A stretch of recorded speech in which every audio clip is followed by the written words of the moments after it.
Start చేస్తావా? యేసుక్రీస్తు నామమున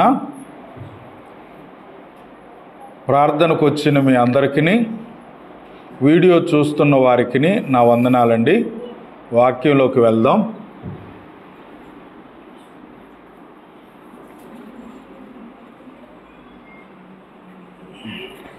ఆదికాండము బైబిల్ తెరవండి.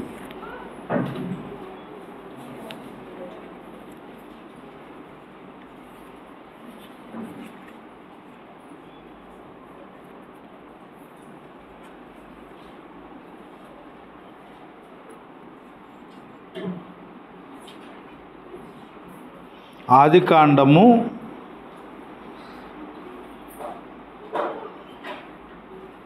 2వ అధ్యాయము, ఆదికాండము 2వ అధ్యాయము 18వ వచనము. మరియు దేవుడైన యెహోవా నరుడు ఒంటరిగా నుండుట మంచిది కాదు, వానికి సాటి అయిన సహాయము నరుని కొరకు చేయుదుననుకొనెను. బాగా వినాలి. వాక్యంలోకి వెళ్తున్నాం కదా, మాట్లాడకండి, వాక్యం వినండి. దేవుడు సృష్టిని చేశాడు.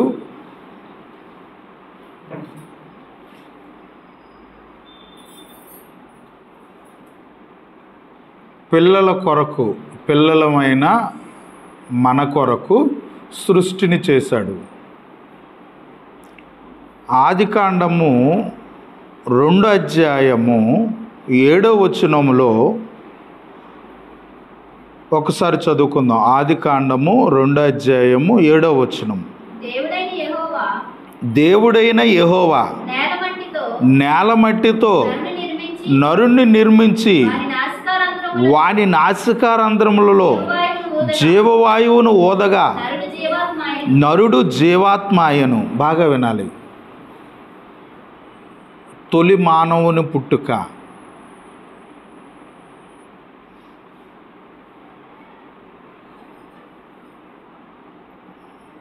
జరిగిందని దేవుడే నేలమట్టితో నరుణ్ణి నిర్మించాడని ఆదికాండము 2వ అధ్యాయం 7వ వచనంలో రాయబడింది.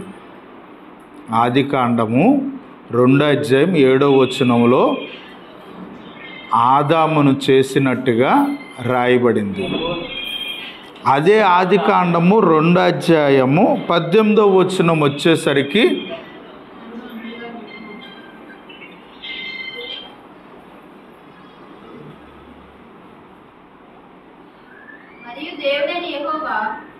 మరియు దేవుడైన యెహోవా నరుడు ఒంటరిగా నుండుట మంచిది కాదు, వానికి సాటైన సహాయము వాని కొరకు చేయుదుననుకొనెను. ఎవరి కొరకు?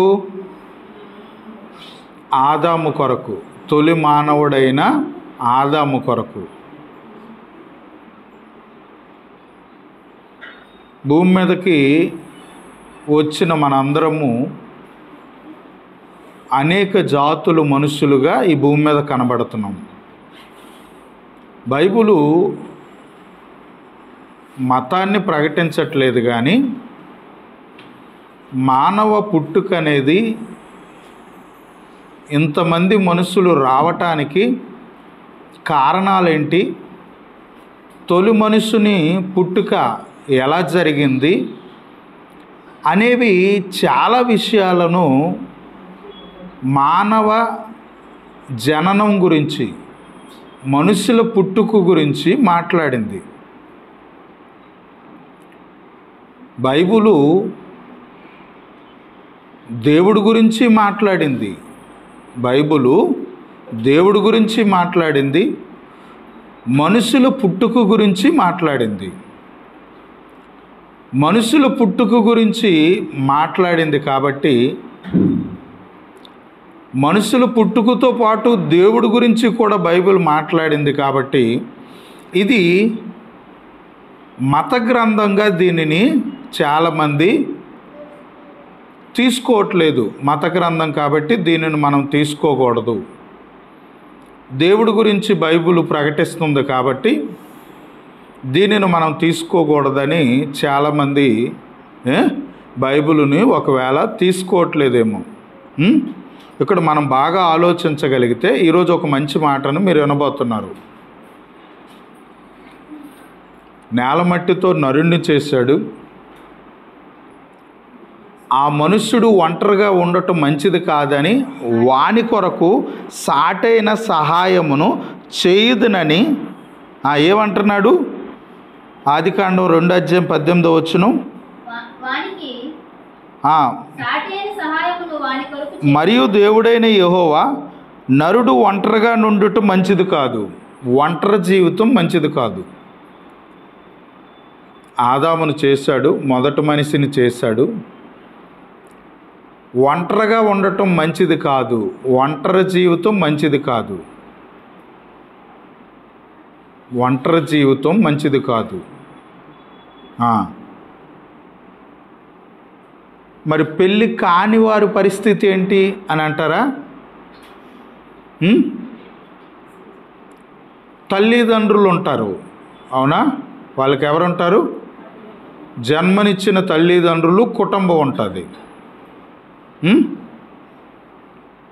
ఇక్కడ మనం బాగా ఆలోచించగలిగితే నరుడు ఒంటరిగా ఉండుట మంచిది కాదని వానికి సాటైన సహాయమును వాని కొరకు చేయుదును అనుకొనెను. ఇక్కడ 2 విషయాలు తెలుసుకోవాలి. ఇక్కడ రాయబడిన మాటల్లోని ఆదాము ఒంటరిగా ఉండుట మంచిది కాదనుకొని దేవుడు ఏం చేశాడు? సాటైన సహాయమును, అంటే ఆదాము కొరకు అవ్వని చేశాడు. నరుడు ఒంటరిగా ఉండకూడదని ఆలోచించి అవ్వను చేశాడు. అవ్వను ఎందుకు చేశాడు? పురుషుని కొరకు స్త్రీని ఎందుకు చేశాడు?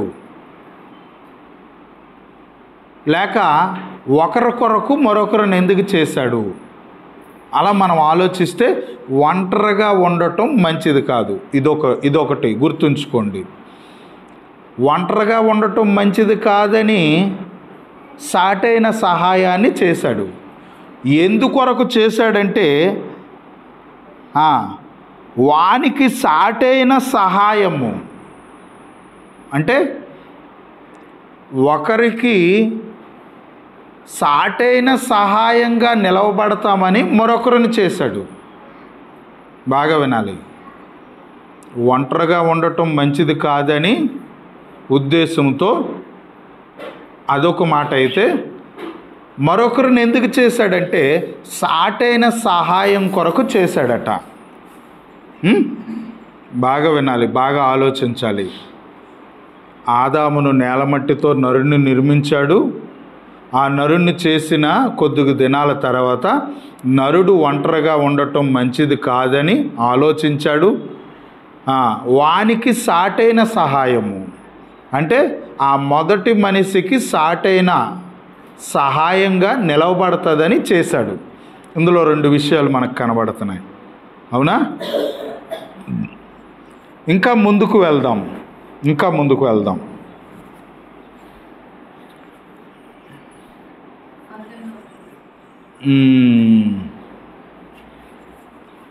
ప్రసంగి గ్రంథం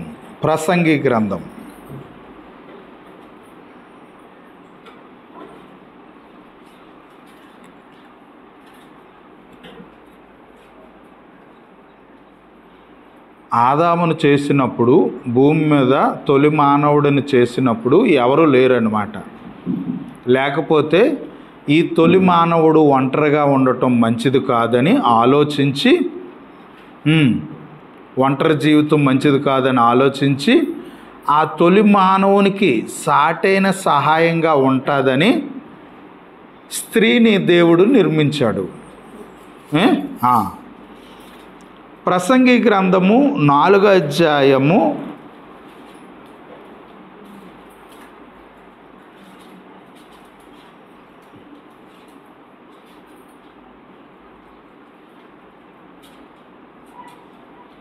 8వ వచనము నుండి. ప్రసంగి గ్రంథము 4వ అధ్యాయము 8వ వచనము. ఒంటరిగానున్న ఒకడు కలడు, అతనికి జతగాడు లేడు, కుమారుడు లేడు, సహోదరుడు లేడు. బాగా వినాలి. ఒంటరిగానున్న ఒకడు కలడు, అతనికి జతగాడు లేడు. అంటే జత కోసం చేశాడా? అదొక మాట తీసుకోవాలి.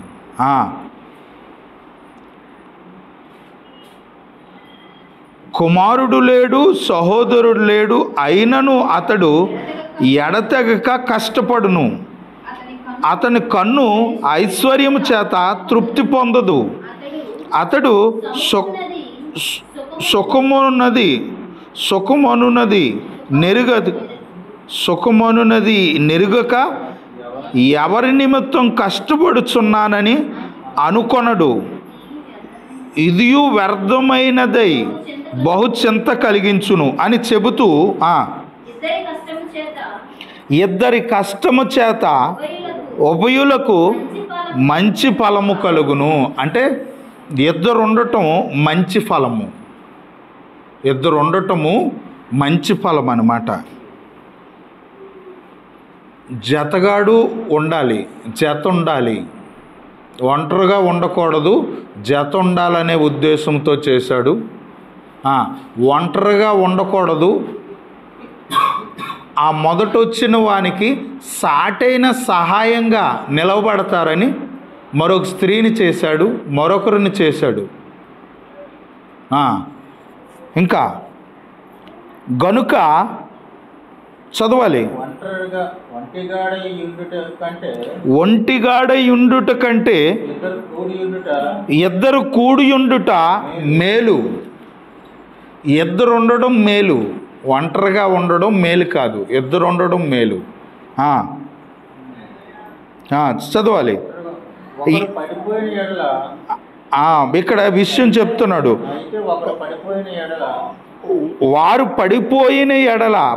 వారు పడిపోయినను ఒకడు తన తోడివాడిని లేవనెత్తును. ఇందులో ఒక మంచి మాట ఉంది. ఇక్కడ దేవుడు ఏం చెప్తున్నాడంటే,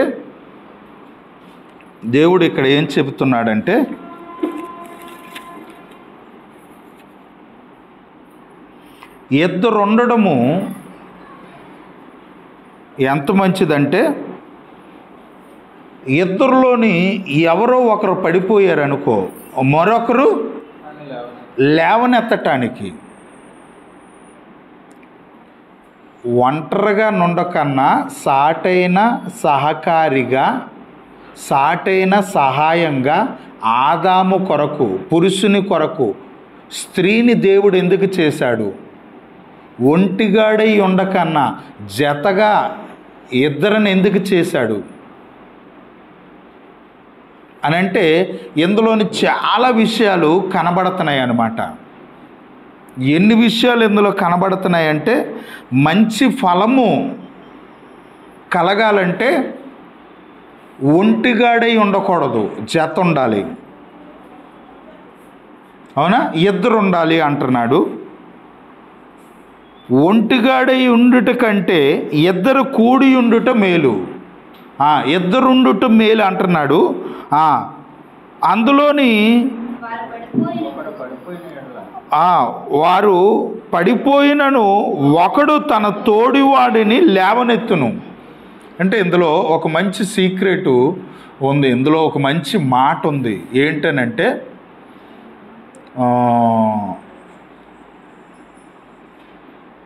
భర్త సరిగ్గా లేడనుకో, భార్య సరిగ్గా ఉందనుకోండి. సరిగ్గా లేని భర్తకి సరిగ్గా ఉన్న భార్యకి దేవుడు జత కలిపాడు అనుకోండి. ఇప్పుడు భర్త పడిపోతే భార్య ఏం చేయాలంటే, ఇద్దరిని ఎందుకు పెట్టాడు? జతగాళ్ళుగా ఇద్దరిని ఎందుకు పెట్టాడంటే, ఒకరు పడిపోతే మరొకరు లేవనెత్తడానికట.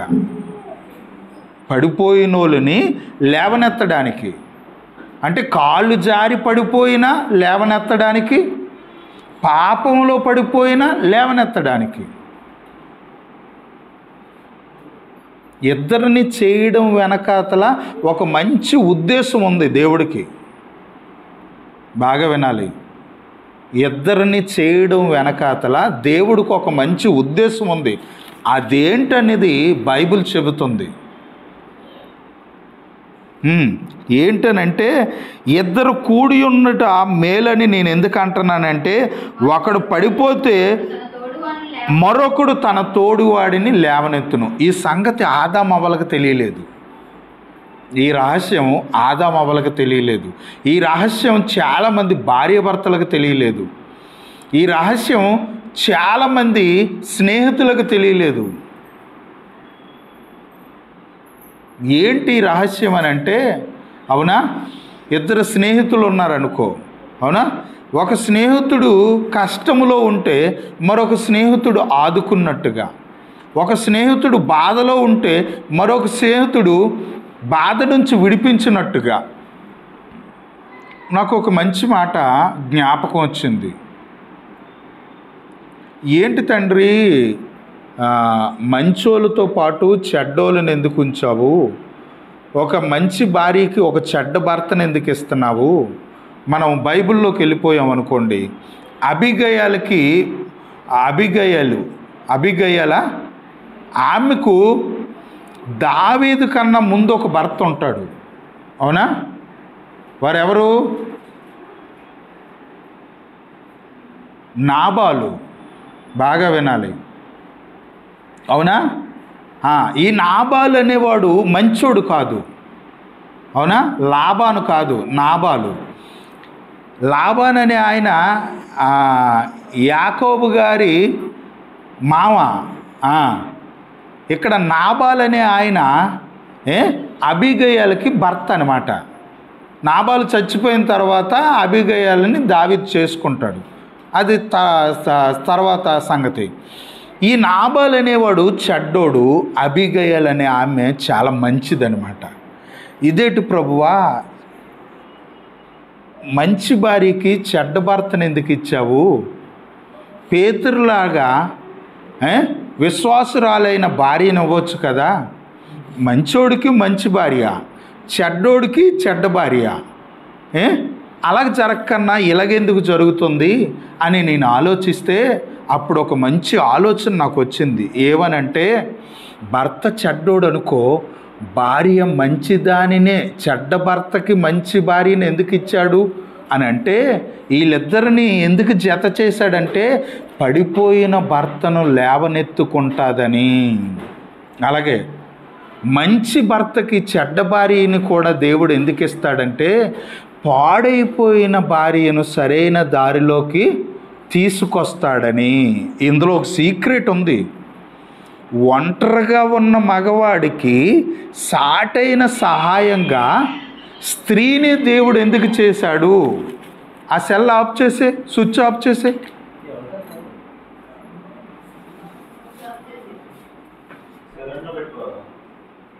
తెలియదు అనమాట సైలెంట్లో అవన్నీ. చాలా మంచి మాట వింటున్నారు. మీకు ఈ ప్రసంగం విన్న తర్వాత చాలా విషయాలు అర్థమవుతాయి. ఒంటరి బ్రతుకులోని తోడెందుకు?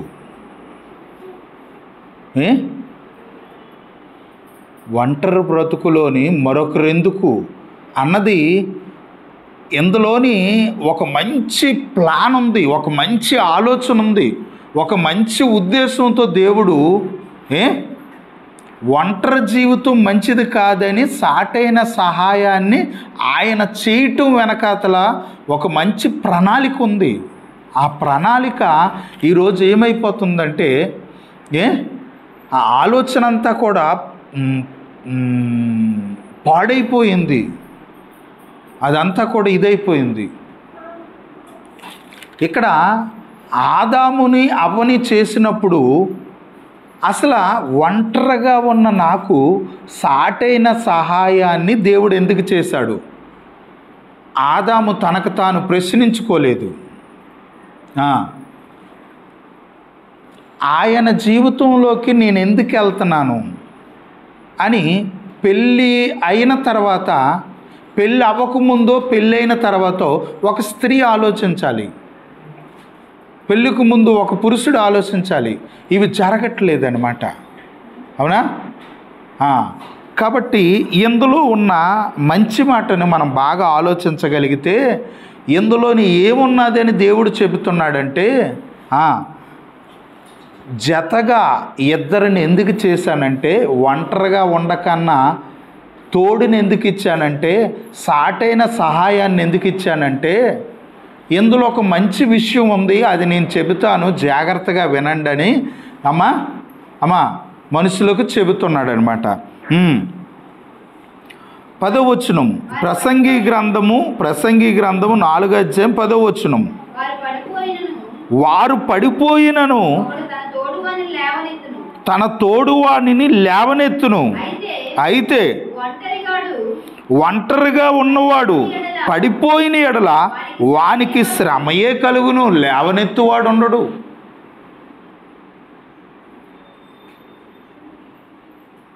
తోడు అవసరం, అవునా? ఒక మనిషికి మరో మనిషి తోడు అవసరం. భార్యకి భర్త తోడు. తోడంటే ఒట్టు కాదు, ప్రమాణం కాదు, అవునా? సహాయం.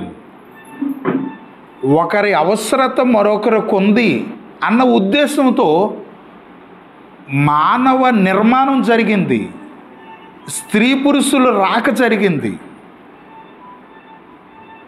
మనుషుల పుట్టుక జరిగింది. చాలా సీక్రెట్ అండి. ప్రపంచం బైబిల్ను చదివితే, మేధావులు బైబిల్ను చదివితే ఈ లోకాన్ని బాగు చేసుకుందండి. బైబిల్ని పెద్ద పెద్ద స్కాలర్సు చదివేసి ప్రపంచాన్ని కూర్చోబెట్టి, మనుషులందరినీ కూర్చోబెట్టి లోకానికి చెబితే మానవ బ్రతుకులు కూలిపోతున్నాయి, నాశనం అయిపోతున్నాయి, పతనం అయిపోతున్నాయి.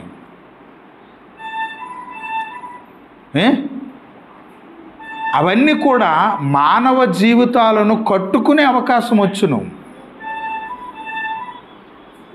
ఇదంతా జరగాలంటే బైబిల్ అనేది మనిషికి తెలియాలి. చదువుకుందాం ప్రియమైన దేవుని పిల్లలారా. ఒంటుగాడైతే పడిపోతే లేవనెత్తేవాడు ఉండడు. బాగా వినాలి, లేవనెత్తేవాడు ఉండడు. లేవనెత్తేవాడు కొరకు జరిగింది ఇదంతానా. అది ఆదాముకు తెలియలేదు, అవ్వకు తెలియలేదు. ఒంటరిగా ఉన్న నాకు సాటైన సహాయం చేస్తుందని ఆవిడ్ని చేశాడు. సాటైన సహాయం అందించటంలో ఆవిడ ఫెయిల్డ్ అయిపోయింది. అవ్వమ్మ ఓకే, ఇంతకీ ఒంటరిగా ఉన్న నాకు ఈవిడ్ని ఎందుకు ఇచ్చాడు అని ఈయన ఆలోచించడం మానేశాడు. ఈరోజు ప్రతి స్త్రీ, ప్రతి పురుషుడు, పెద్దోళ్ళు మొదలుకొని చిన్నోళ్ళు వరకు, యవ్వనస్తుల వరకు అందరూ ఆలోచించాలి. ప్రతి మనిషి ఆలోచించాలి ఈ విషయం.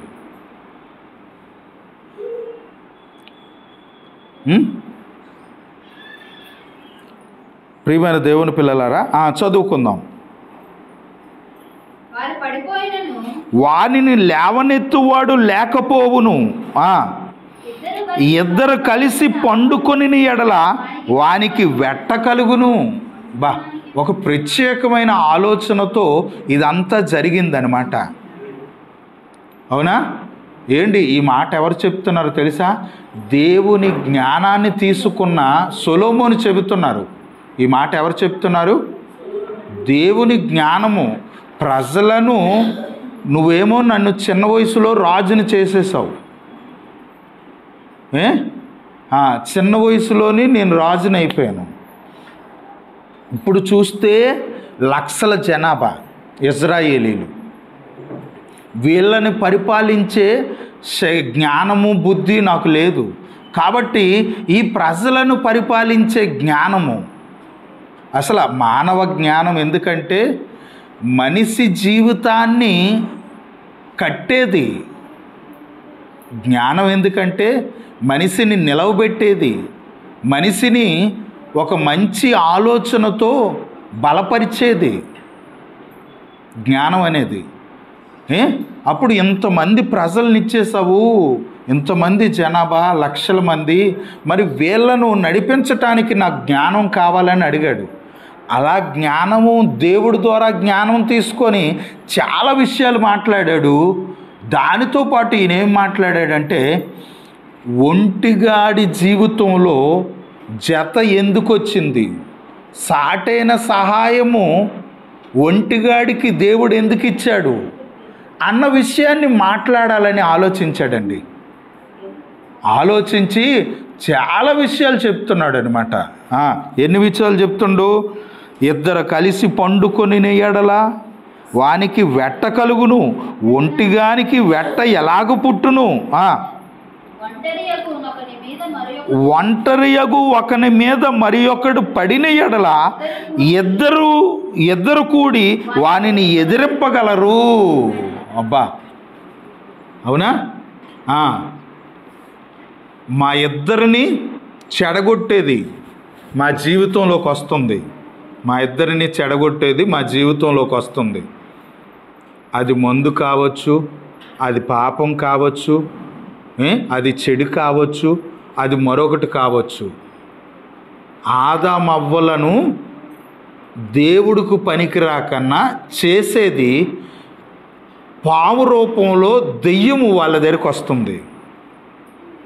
అప్పుడు ఒకరైతే ఎదిరించటం కొద్ది కష్టం అనమాట, ఇద్దరైతే బలం దొరుకుతుంది, శక్తి దొరుకుతుంది.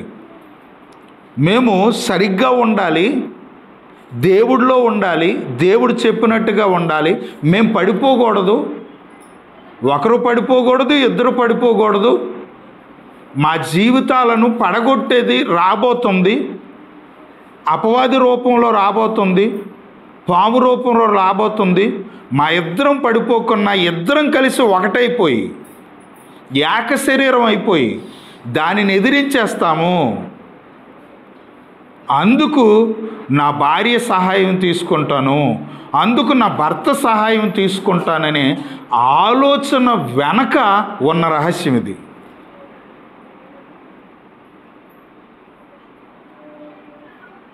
అది ఆదామవ్వల బుర్రకెక్కలేదు. ఈనాడు భార్యకి భర్తకి, భార్యాభర్తలకు కూడా అర్థం కావట్లేదు. ఇందులో ఒక టాప్ సీక్రెట్ ఉంది, మంచి మాట ఉంది ఇందులోని. ఏదో ఒక పెద్ద ఆలోచనతో ఒంటరిగా ఉన్న జీవితానికి సాటైన సహకారిని అందించాడు. అందులో ఒక ప్రణాళిక ఉంది, దైవ ప్రణాళిక ఉంది. ఈ మనుషులకు ఎవరికి అర్థం కావట్లేదు.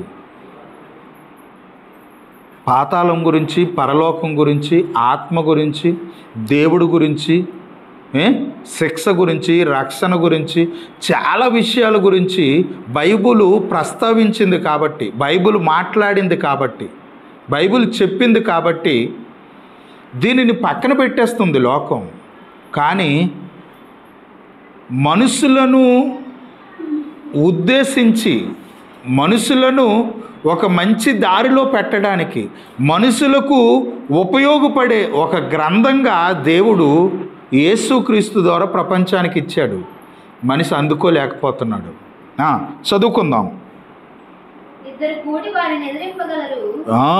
చూసారా? అంటే ఇద్దరు ఎదిరించటానికి దేవుడు ఒంటరిగా ఉన్న పురుషుని జీవితాన్ని, ఒంటరిగా ఉన్న స్త్రీ జీవితాన్ని వివాహం అనే పేరుతో ఒకటి చేసి తన ఆలోచనను ఆ భార్యాభర్తల ద్వారా ఒక కుటుంబంగా ఏర్పాటు చేసి తన ఆలోచన ప్రకారంగా వారిని నడిపించి వారి ద్వారా తన ఆలోచనను ప్రతి మనిషికి అందివ్వాలన్న ఉద్దేశముతో దేవుడు ఒంటరిగా ఉన్న వారికి జతని సాటైన సహకారిగా అందించటం జరిగిందనమాట. అది స్త్రీ మర్చిపోయింది, పురుషుడు మర్చిపోయాడు, భార్య మర్చిపోయింది, భర్త మర్చిపోయాడు, మనుషులు మనం మర్చిపోయాం. ఈ తోడెందుకు, ఈ జత ఎందుకు, సాటైన సహాయం ఎందుకు జరిగింది? ఇందులో ఏదో ఉంది, ఏదో ఆలోచనతో దేవుడు ఇది చేశాడు అనేది మనందరం మర్చిపోయామన్నమాట. భార్య పడిపోతే భార్యని లేవనెత్తటానికి భర్తను చేశాడు. భర్త పడిపోతే భర్తని సరైన దారిలో పెట్టుకోవడానికి భార్యని చేశాడు. పాడైన ఒక వ్యక్తికి పాడు కానీ మరొక స్త్రీకి ఎందుకు బంధం ఏర్పాటు చేశాడు? ఇందులో ఒక ప్రత్యేకమైన ఆలోచనలు ఉన్నాయన్నమాట. అబీగయల్ లాంటి ఒక స్త్రీకి నాబాలు లాంటి ఒక చెడ్డ భర్తను ఎందుకు ఇచ్చాడు? అందులో ఒక మంచి ఆలోచన ఉందన్నమాట. ముందుకెళ్దాం. మూడు పేటల తాడు త్వరగా తెగిపోదు కదా. ఇంకొక మంచి ఎగ్జాంపుల్ చెప్పాడు. ఏమని అన్నాడు? అవునా? ఏంటి, బాగా ఆలోచించండి. ఒక పేట తాడు అనుకో ఏమవుతుంది అమ్మ? వినాలి. ఒక పేట తాడానికి ఏం చేస్తాం? తెంపేయగలం. 2 పేటల తాడు కొద్దిగా తెంపేయగలం. 3 పేటల తాడు కష్టం, 4 పేటల తాడు ఇంకా కష్టం, 5 పేటల తాడు ఇంకా కష్టం అన్నమాట. అవునా? అంటే ఇన్ని పేటల తాడు తెంపడం ఎంత కష్టమో, అది తెగదు కదా. తెంపునోడికి తెగే అవకాశం ఇవ్వదు అది. బాగా వింటున్నారా? 3 పేటల తాడనే ఆలోచన ఎవరిని దృష్టిలో పెట్టుకొని మాట్లాడుతున్నాడు? ఒంటరిగాడి జీవితాన్ని దృష్టిలో పెట్టుకొని మాట్లాడుతున్నాడు. ఒంటరిగా బ్రతకూడదన్న ఆలోచనని మనకి జ్ఞాపకం చేస్తున్నాడు. అవునా? ప్రియమైన దేవుని పిల్లలారా, ఇందులోని ఒంటరి జీవితం నాకు మంచిది కాదు, ఒంటరి జీవితం మీకు మంచిది కాదు, ఏ మనిషికి మంచిది కాదని ఇందులోని దేవుడుగా నేను మనుషులను నిర్మించటం వెనకాతల, మనుషులను పుట్టించటం వెనకాతల ఒక మంచి సంకల్పముతోనూ మంచి ఉద్దేశముతోనూ ఒంటరిగా ఉన్న మనిషి జీవితం, ఒంటరిగా ఉండటం అది మంచిది కాదని ఆలోచించి నేను చేశాను ఇదంతా. నా ఆలోచన మీకు ఎక్కలేదు, నా ఆలోచన మీకు అర్థం కాలేదు అని ఆయన చాలా సంగతులు చెప్పేసి ఎగ్జాంపుల్గా ఏం చెప్పాడంటే 3 పేటల తాడు అన్నాడు. 3 పేటల తాడు అంటే ఏంటి అని అంటే స్త్రీ పురుషుల జీవితం, ఇద్దరి జీవితం అన్నమాట. ఒంటరి జీవితం కాకన్నా ఇద్దరి జీవితం. ప్రియమైన దేవుని పిల్లలారా, ఏంటి మంచి మాట చెప్పాడే. 3 పేటల తాడు ఎలాగైతే తెగిపోదో, ఒంటరిగా ఉండకన్నా జతగా ఇద్దరుంటే చాలా విషయాల్లో, భార్యాభర్తలు కావచ్చు, అక్క చెల్లెళ్ళు కావచ్చు, అన్నదమ్ములు కావచ్చు, అవునా, స్నేహితులు కావచ్చు, ఒంటరిగా ఉండడం మంచిది కాదు అన్న ఉద్దేశంతో దేవుడు ఇవన్నీ దృష్టిలో పెట్టుకొని 3 పేటల తాడు, 4 పేటల తాడు, 10 పేటల తాడు ఎంత బలంగా అయితే ఉంటుందో జతగాళ్ళ జీవితం కూడా అంత బలంగా ఉంటుంది. స్ట్రాంగ్ కోసం, బలంగా ఉండడం కోసం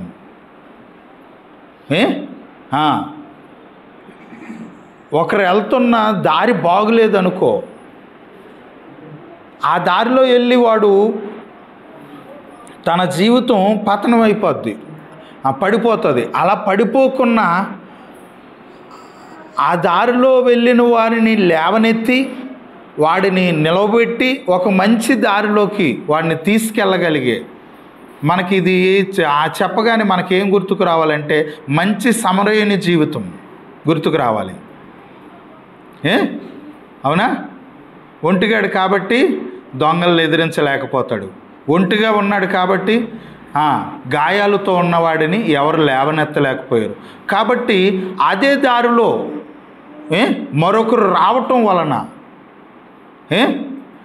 ఆయనను బాగు చేసి ఆయనకు కలిగిన గాయాలను బాగు చేసి ఆయనను ఒక ఉన్నతమైన స్థానంలో నుంచోబెట్టే అవకాశము మంచి సమరయుననే లోకా సువార్తలోనైనా మంచి సమరయుడి గురించి రాయబడి ఉంటుంది. ఇవన్నీ మనం జ్ఞాపకం చేసుకోవాలి. ఇవన్నీ మనం జ్ఞాపకం చేసుకుంటే ఒంటిగాడుగా ఉండడం మంచిది కాదని ఏదో దేవుడు ఆలోచించి ఇది చేసినట్టుగా, మన మేలు కొరకు ఇది చేసినట్టుగా మనకు కనబడుతుంది. మరి యేసు ప్రభు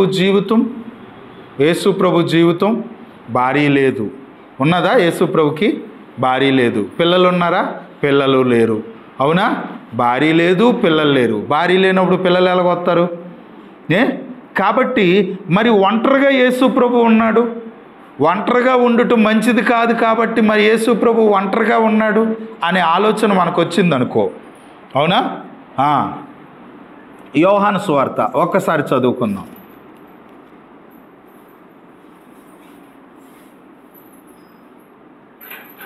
యోహాను సువార్త 8వ అధ్యాయము, యోహాను సువార్త 8వ అధ్యాయము 29వ వచనము చదువుకుందాం. యోహాను సువార్త 8వ అధ్యాయము 29వ వచనం. నన్ను పంపినవాడు నాకు తోడై ఉన్నాడు. ఇక్కడ ఎవరు? యేసు ప్రభు తండ్రి గురించి మాట్లాడుతున్నాడు. తండ్రి అయిన యెహోవా దేవుడు యేసుక్రీస్తును పంపాడట. ఆ పంపిన ఆయన యేసుకు తోడుగా ఉన్నాడట అని చెబుతూ తండ్రి గురించి యేసు ప్రభు ఏమంటున్నాడంటే, ఆయన అన్న దగ్గర తండ్రి అయిన దేవుణ్ణి పెట్టండి. తండ్రి అయిన దేవునికి ఇష్టమైన కార్యము భూమి మీద ఉన్న నేను ఎల్లప్పుడూ చేయుదును గనుక ఆయన నన్ను ఒంటరిగా విడిచిపెట్టలేదని చెప్పాను. అంటే యేసు ప్రభువుకు తోడుందా? యేసు ప్రభు ఒంటరిగా ఉన్నాడా? అంటే ఒంటరిగా ఎవరైనా ఉంటే ఏం చేయాలి? మొదట దేవుడు ఒక మనిషిని చేశాడు. ఆ మనిషిలో నుంచి మరొక స్త్రీని తీశాడు. ఆ స్త్రీ పురుషుల్లో నుంచి అనేక జాతుల మనుషులను భూమి మీదకి రప్పించాడు. వచ్చిన మనము ఒంటరిగాడినన్న సంగతి మనకు వచ్చిందనుకో, మనం ఫీల్ అవుతున్నాం అనుకో, అప్పుడు ఏం చేయాలి? తోటి మనిషి సహాయం తీసుకొని ఒంటరిగాడనున్న ఆలోచన మర్చిపోయి తోడు జతగాడని తీసుకొని చక్కగా ముందుకు నడవాలన్నమాట. లేకపోతే దేవుడు తోడు తీసుకొని చక్కగా ముందుకి నడవాలి. అంటే ఇక్కడ యేసు ప్రభు జీవితాన్ని మనం చూసుకుంటే ఈయనకు భార్య లేదు, పిల్లలు లేరు. అవునా? అయినా ఈయన ఏం మాట్లాడుతున్నాడంటే, నేను ఒంటరిగా లేను, నాకు తోడుగా ఎవరున్నారు? తండ్రి ఉన్నాడు. ఆ తండ్రి నన్ను ఒంటరిగా విడిచిపెట్టలేదు. అంటే తండ్రితో స్నేహం. యేసు ప్రభు ఎవరితో స్నేహం చేశాడు? ఎవరితో ఉన్నాడు? తండ్రితో ఉన్నాడు అనమాట. అంటే మన జీవితము నలిగిపోకున్నా, గాయమైపోకున్నా, పడిపోకున్నా, పాపంలోకి వెళ్ళిపోకున్నా ఉండటం కొరకు అనేకమైన ఆలోచనలను దృష్టిలో పెట్టుకొని ఒంటరిగా మానవ జీవితం ఉండకూడదని దేవుడు సాటైన సహకారిగా స్త్రీని, సాటైన సహాయంగా మనుషులను దేవుడు మనుషులమైన మన కొరకు చేశాడు. మన జీవితాన్ని ఉన్నతంగా మలచటానికే యేసుక్రీస్తుని కూడా మన కొరకు పంపాడు. మన జీవితాన్ని చక్కగా నడిపించటానికే పరిశుద్ధాత్మ దేవుని తోడు కూడా మనుషులమైన మనకు దయచేశాడు. ఒంటరి జీవితం మంచిది కాదని దేవుడు ఆలోచించి ఇన్ని చేశాడు, చాలా చేశాడు. కానీ మానవ జీవితం ఈనాటికి కూడా దేవుడు ఇన్ని చేసినా, దేవుడు చేసింది మనిషికి అందకపోవటం వలన, తెలియకపోవటం వలన, ఎందుకు ఒంటరిగా ఉన్న నా బ్రతుకులో భార్య వస్తుంది, ఒంటరిగా వచ్చిన నా జీవితంలో రక్త సంబంధము, పేగు బంధాలు అనేవి ఎందుకు వచ్చాయి? ఇవి ఎవరిచ్చారు? ఒంటరిగా వచ్చిన నా బ్రతుకులోకి ఇవన్నీ ఎందుకు వచ్చాయి అని దేవుడు కోణంలో, యేసు కోణంలో, బైబిల్ వైపు ఉండి ఆలోచిస్తే చాలా విషయాలు ఒంటరిగా ఉన్న ప్రతి మనిషికి కూడా అర్థమవుతాయని దేవుడు ఒంటరి జీవితం మనిషికి మంచిది కాదని ఉద్దేశించి ఇవన్నీ చేశాడు. చూసారా దేవుడు ఎంత మంచోడు. కానుపాటు పాడుకుందాం, ముగింపు ప్రార్థన చేసుకుందాం, ఆశీర్వాదాన్ని తీసుకుందాం.